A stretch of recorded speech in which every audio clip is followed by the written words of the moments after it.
Hello, welcome to Gardener's World. Well, I've got back from Chelsea with my head so crammed full of horticultural distillation that it's very nice just to let go, just to come back to Longmeadow and try not to think about anything at all, just take it in. Just let the garden wrap itself around me. And boy, it's grown a lot. And that's, I suppose, inevitable, but it's always a surprise, even after 26 years. The speed and the rate of growth is something extraordinary. It sort of creeps up on you and then just explodes out. And all spring, I said, it's coming, you know, hang on in there, the blossom's coming, the flowers are coming. Well, let me tell you, it's arrived. This week, as part of the BBC's campaign Do Something Great, we visit Bodnant Garden in North Wales to celebrate the volunteers who keep our historic gardens going. The thing about working here is to work with pleasant people in a pleasant garden, in a pleasant atmosphere, and to see this garden grow. Frances Tophill continues her veg trial at RHS Rosemore to find out which varieties work best in different soils and different conditions. Whilst we've been growing our plants here in Devon, up in Yorkshire at RHS Harlow Car, they've been growing exactly the same ones. And as you would expect, everything is a little bit behind.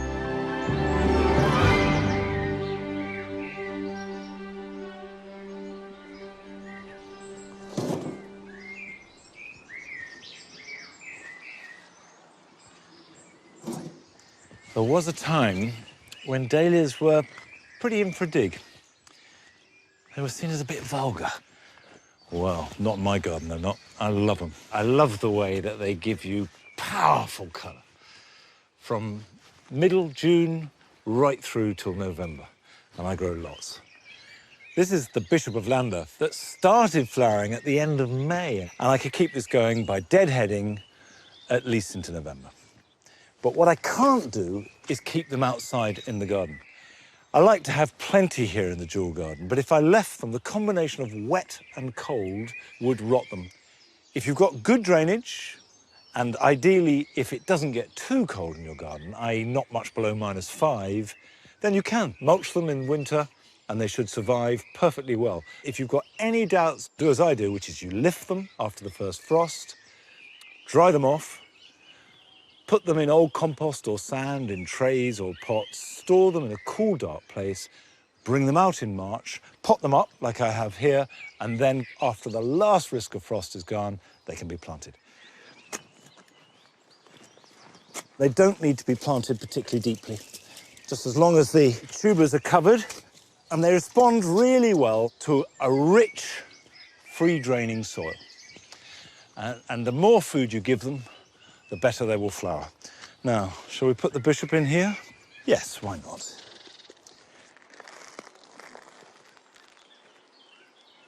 There we are. When you're raising a dahlia, think of it as nurturing the tubers, because bigger the tubers, as long as they're healthy, the better the plant you'll have. So that's what you want to be looking after. This is a dahlia called Grenadier, which has got dark foliage, but it's got much more green in it. And it's got these intense red flowers. And I shall be planting dahlias in the cutting garden this year, which means that I can pick them freely without destroying the display in the borders. They'll go in the cottage garden, in the orchard beds. There are dahlias that will suit almost every location.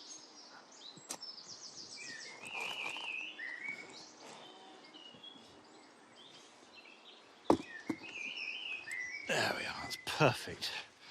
Nice root system, big healthy plant. This is probably about 6 or 7 years old now.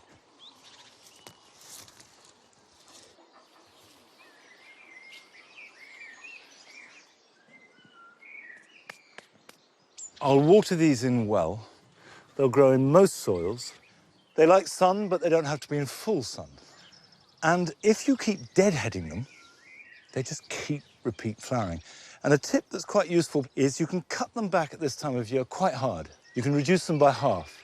That will encourage side shoots, which will have a lot more flowers, although they will start about 3-4 weeks later than if they were left uncut.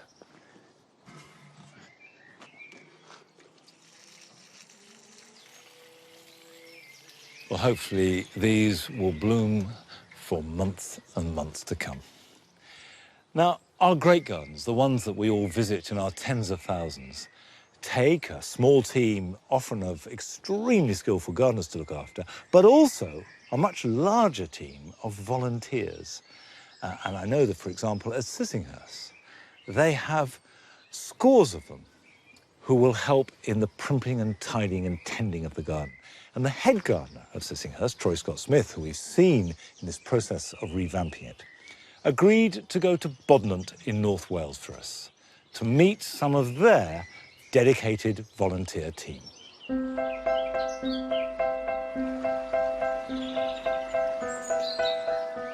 Bodnant is very special to me for all sorts of reasons, not least that I was head gardener here for 7 years. Right now it's looking probably at its best. I don't think I've ever seen it looking quite as good. I was really keen when I arrived at Bodnant in 2006 to really bring in volunteers that had never been used before in the garden. And as well as really having a lot of work to do and needing that extra help, I really wanted to engage a lot more, really with the local community.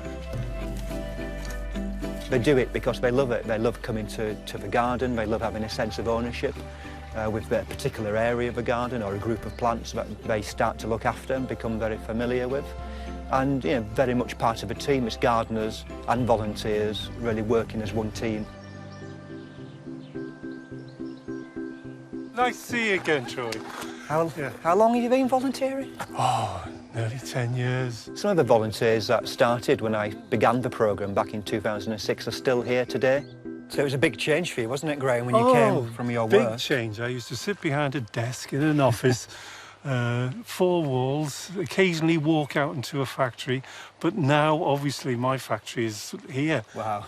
The thing about working here is to work with pleasant people in a pleasant garden, in a pleasant atmosphere, and to see this garden grow. What's nice about some of the volunteers as well is that actually they go on and become gardeners. And it's that idea that for some people it is about learning a new skill and then taking it on and making it into a career. Hello, Troy. Used to be head gardener here. I'm studying the RHS level 2. Okay. So, and here I can learn about all the plants and stuff like that. So what sort of things have you been doing when you've been working here? doing raking, weeding. I've done hazel cages. Okay. So a range of things, yeah. Yeah. And what have you enjoyed best about it? Just the learning and just the whole thing about it. It's learning, it's meeting the people, it's just... You never stop learning in gardening. That's what's great about it. The main feature at Bodnant at this time of year, without doubt, has to be the Laburnum Arch, one of the 7 wonders of the horticultural world. It's this amazing spectacle which in a few weeks will be just illuminated with these long racemes of flowers, probably about 10,000 blooms. So you can just walk along, smell that fragrance and just capture that beauty of this amazing spectacle.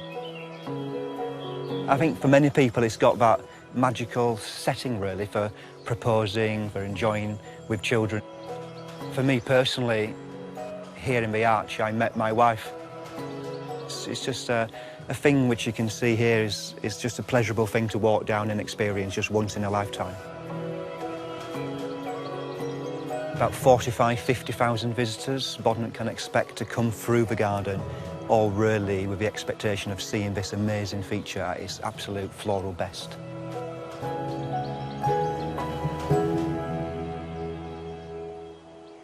In the 3 weeks of flowering, it's really quite difficult to be able to actually meet everybody's needs. And so it's really nice that Bodnant have brought in this team of new volunteers called the Laburnum Archers. And it just shows you that actually there's volunteering opportunities at all kinds of levels, in all kinds of areas as well. The Laburnum Archers meet and greet and make everybody's visit that little bit more special. Dave, you've been here a couple of weeks now as a Laburnum Archer. Tell me how you're finding volunteering here. Very nice. enjoyable. I couldn't be more enthusiastic about it. I mean, I'm not a gardener, not by any means, but I like a nice garden. I like to see it like this. What's the best thing about your volunteering so far? Meeting people, talking to people, passing on what I know to people when they've asked. When they tell me that they've enjoyed themselves, then that's making me happy because I know I've done my part as a volunteer. Yeah. Thank you, love. If there's somebody out there who's thinking they've got a small interest in plants, in gardens, or in people, because, you know, it's as much about people, go to your local property, inquire, and give it a go. I think you'll be surprised how much scope and opportunities there are for all sorts of skill sets, and, you know, certainly we would welcome you.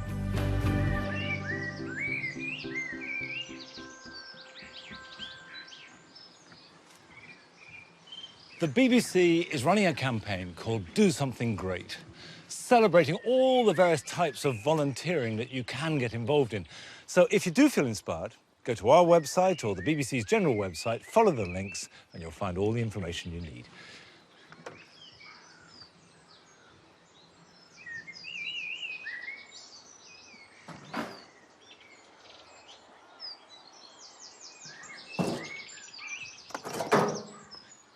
Anybody who grows grass of any kind whatsoever, sooner or later, has to deal with bare patches.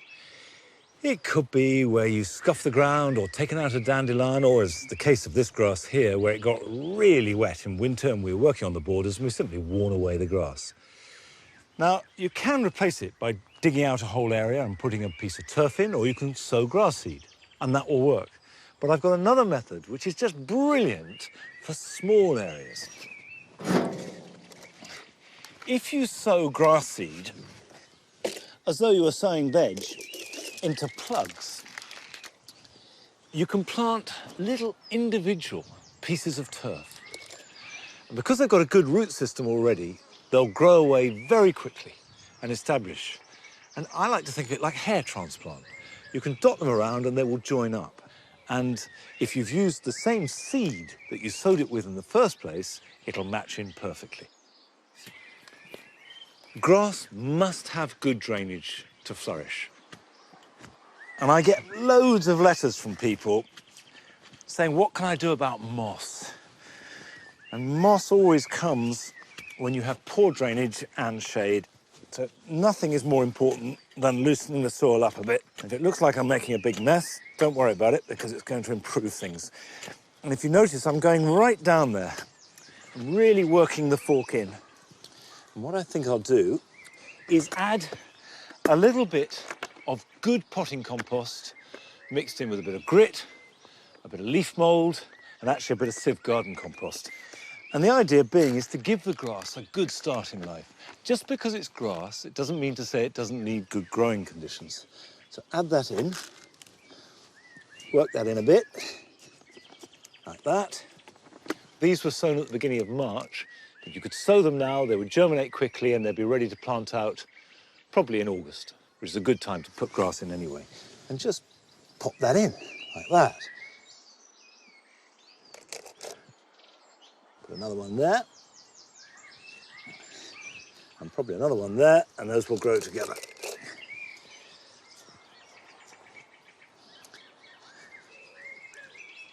And I can just top dress that with a little bit of compost. Don't cut it initially. Then when it starts to grow strongly, you know the roots are taking and it's all going well, then you can cut it. And you don't have to worry about not treading on it, you don't have to worry about the dogs running over it, or all the other problems you have with sowing a grass seed. Very simple, but very effective.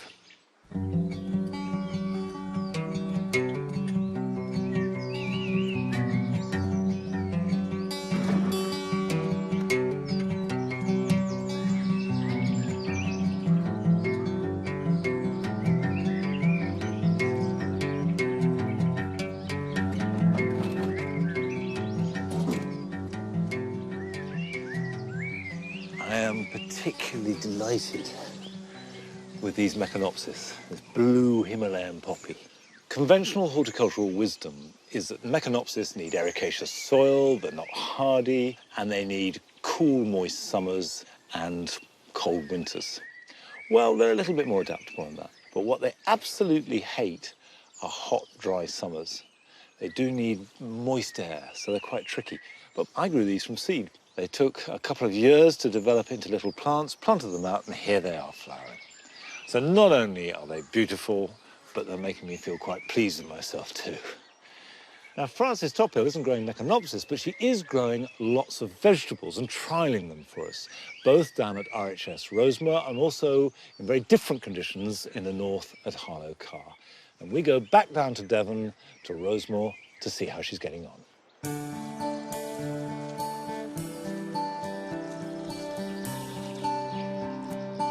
The cucumber, sweet corn and tomato seeds I sowed in April have all got off to a flying start. And today, all the plants are ready to be moved on to the next stage. I'm just planting out my sweet corn. This one here is Swift and looking really quite healthy. We also have Northern Extra Sweet, which is looking good too, and Moray Picnic, which is not looking quite as good as it could be. And I'm not sure if that's because it's a smaller variety and will be beautiful when we harvest it. For these sweet corn, I'm planting them in blocks of 16, that's 4 by 4. You have to plant sweet corn in blocks. If you put it in a row, the wind can't pollinate it properly and you'll find that the cobs won't form. And I'm spacing these at about 40 centimetres apart, which will give it plenty of room to grow and become quite vigorous. The soil, ideally, should be quite fertile, so I've added lots of organic matter and some fish blood and bone to this. And, if possible, not too dry, with some good drainage too. Now I've grown these from seed, brought them on the polytunnel and then hardened them off before I've planted them in the ground here, which you will need to do, especially if you live in a cold area of the country. So that's one row planted, many more to go. And when they're all done, I'll water them in and make sure that they stay moist throughout the growing season. Over 40 more sweet corn to go. Then it's the cucumbers. The cucumber seeds were sown directly into pots. And now they're also ready to be planted outside. They need full sun, and because they're hungry plants, dig in plenty of organic matter before they're planted into the ground. Now the danger of frost has passed, it's a lovely job on a sunny afternoon to sow the French beans. These couldn't be easier to grow. They just go straight into the ground, and all they need is the support to climb up. I'm putting 2 seeds per pole. For spacing and planting depth, always read the packet for instructions. I'm planting Helder, Cobra and Violet Podded. And it's a good idea to plant them just inside the frame. This means there's less chance of damaging them when you weed. Finally, the last plant in our trial, tomatoes.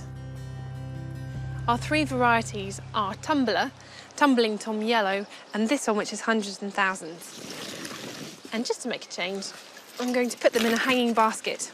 This basket, I'm using a coir liner, and there are loads of different alternatives. You can get plastic ones, you can get biodegradable ones. This is obviously biodegradable. The compost I'm using is peat-free with a slow-release fertiliser, which just basically means that it will slowly, over about 3 or 4 months, release its nutrients and save you having to feed the plants regularly.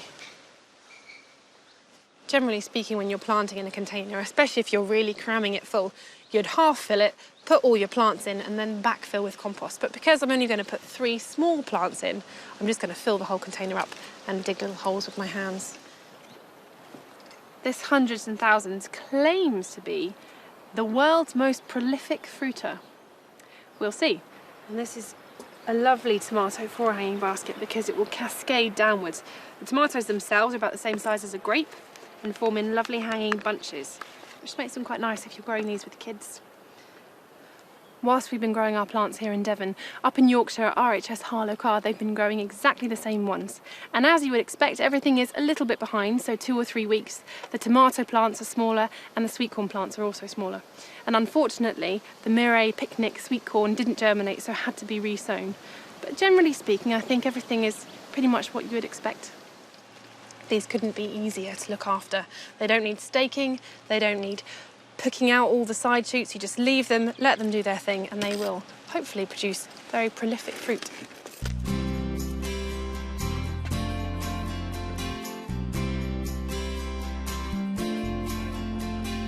Make sure you always keep your tomatoes nice and moist, especially when they're in a hanging basket. And once a week, once the first truss of flowers appears, start feeding it with a tomato feed or any high potash feed, which you can just dilute in your water as normal. And if you think it's too late to grow vegetables, it's not. Go to your local nursery or garden centre and buy seedlings and plant them out wherever you can.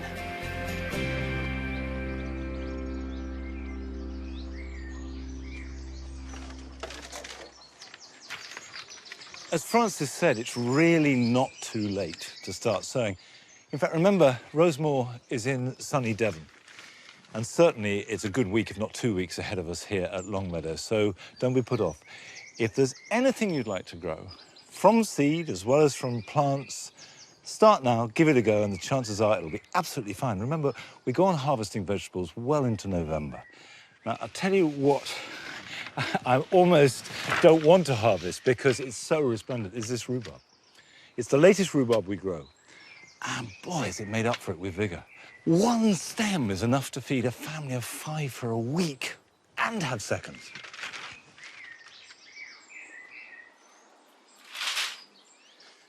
All winter, this greenhouse is filled with as many salad crops as I can grow. But it's getting warm and it's time to start growing tomatoes. And from June onwards, this is a tomato greenhouse. Now, I've planted the ones at the back, which are cordon tomatoes. And what that means is they grow straight, up a support. And the problem with just putting in one bamboo cane is by the time you get to September or October and you've got a large plant loaded with glorious tomatoes, the bamboo's as wobbly as a drunk in the wind. So you do need to have a decent structure. And when I've got that up, I'll then show you how to plant them so they grow as well as possible. I'm going to space these in 2 rows, 15 inches apart. So the sort of gap I'm looking for is about like that.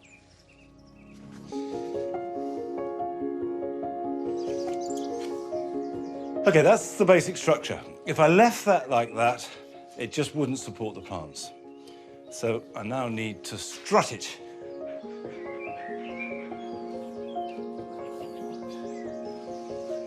At this time of year, good twine and a good sharp penknife are as important to the gardener as a spade and a fork.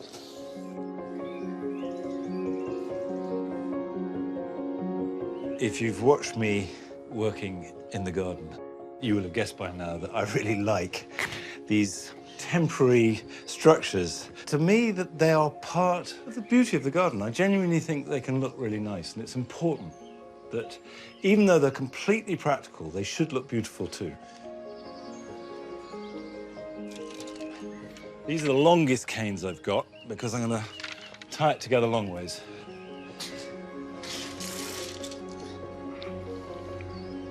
What I shall do is weave them along the back.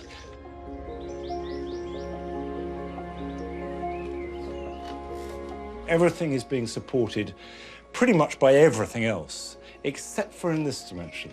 So just in case the whole thing comes over, I'm going to tie it in across, like that.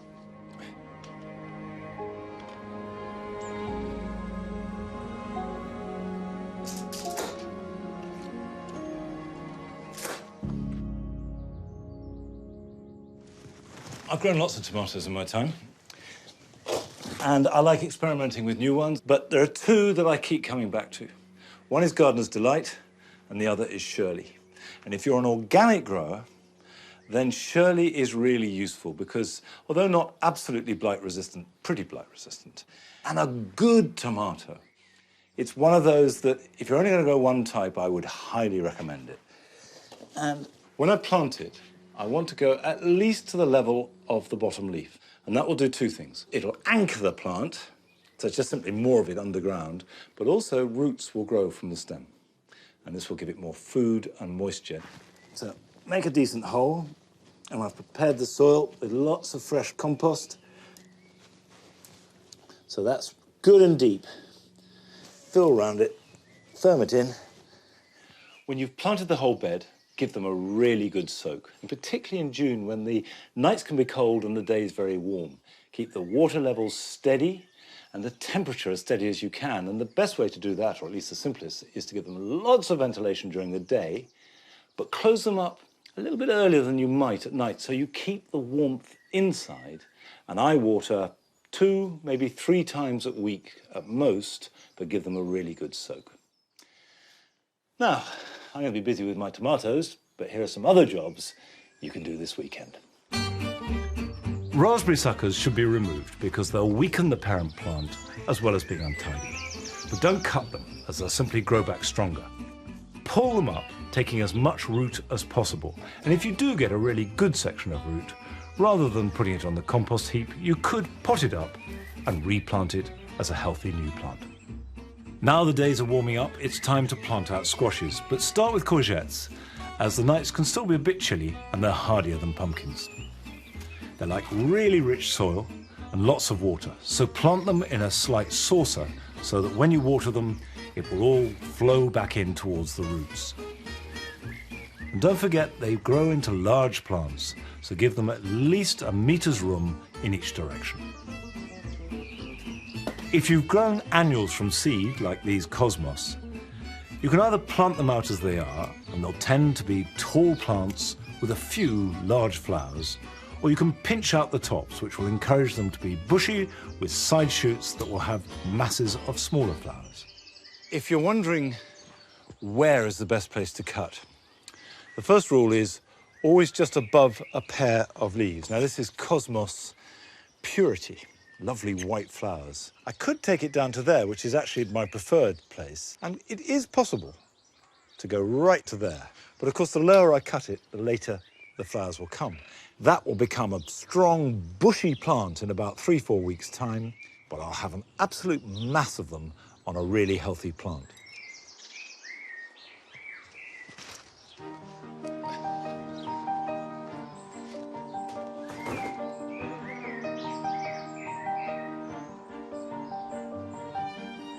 I know this is a busy time of the year in the garden, and if the weather's lovely, there's nothing nicer, but sometimes inspiration can trump perspiration.